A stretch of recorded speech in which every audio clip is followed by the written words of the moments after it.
కొంతమంది పాటలు పాడగలరు కానీ పాడరు. కొంతమంది దేవుని వాక్యాన్ని చెప్పే సామర్థ్యం ఉంటుంది కానీ ముందుకు రారు. కొంతమంది దేవునికి ఇచ్చే సామర్థ్యం ఉంటుంది, విపరీతంగా దేవుడు వారికి ఇస్తూనే ఉంటాడు. అవన్నీ కూడా అక్కడ ఇక్కడ సేవింగ్లో పెడతారే కానీ దేవుని కొరకు ఏదైనా చేయాలని ఆలోచన ఉండదు.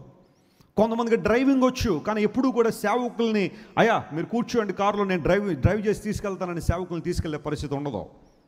కొంతమందికి టెక్నాలజీ మీద ఐడియా ఉంటుంది కానీ ఆ టెక్నాలజీ దేవుని సేవ కోసం వాడరు.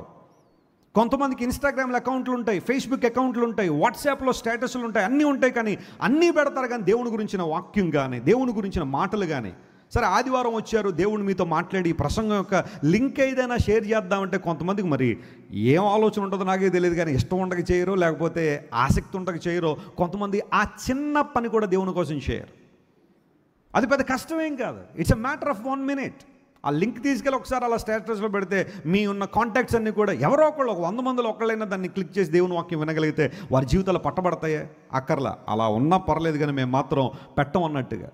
You are not using your talents to God, you are not using your efficiency to spread the kingdom of God.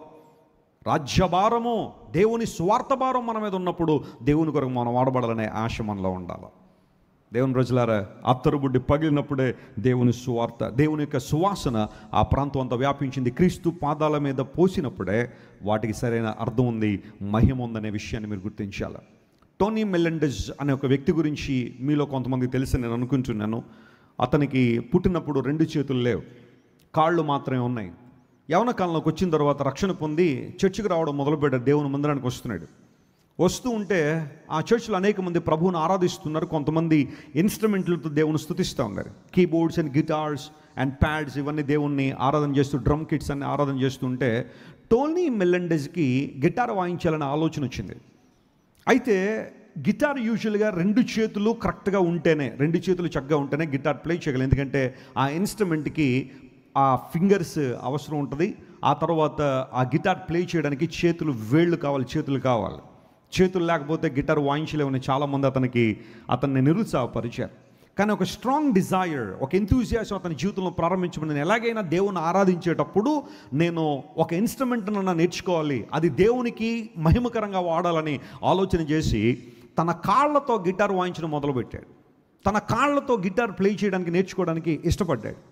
చాలామంది అతను నిరుత్సాహపరిచారు, వెనకకు లాగేశారు. నీ వల్ల కాదు, అనవసరంగా కాళ్ళు వేళ్ళు ఇబ్బంది అయిపోతాయి, తెగిపోతాయి, అనవసరంగా ఎందుకు అలాంటి పని చేస్తామని అతను ఇబ్బంది పెట్టారు. కానీ దేవుని కొరకు చేయాలనుకున్నాడు.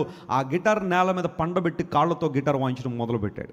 చేతులతో వాయించడమే చాలా కష్టం అది, ఆ ఇన్స్ట్రుమెంట్. కానీ కాళ్ళ వేళ్ళు ఎంత ఉంటాయి, చిన్న చిన్న వేళ్ళు, వాటితో గిటార్ ప్లే చేయడం ప్రారంభించి 1 సంవత్సరం టోనీ మెలెండెజ్ అమెరికాలో గిటార్ ప్లేయర్స్ అందరిలో కూడా ఉన్నతమైన స్థానంలో నిలబడ్డాడు. దేవుని నామమున స్తోత్రం కలుగును గాక.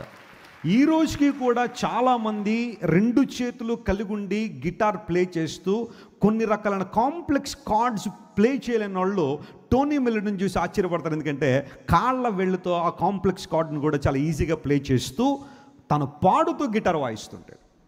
దేవుని కొరకు చెయ్యాలనే ఆలోచన నీలో ఉంటే నీకు ఎన్ని ప్రతికూలతలు ఉన్నా, నీ జీవితంలో ఇది జరగదని ఎన్ని పాయింట్లున్నా నువ్వు వాటిని జయించి దేవుని కోసం వాడబడతావు. నీలో ఉండాల్సింది ఏంటో తెలుసా?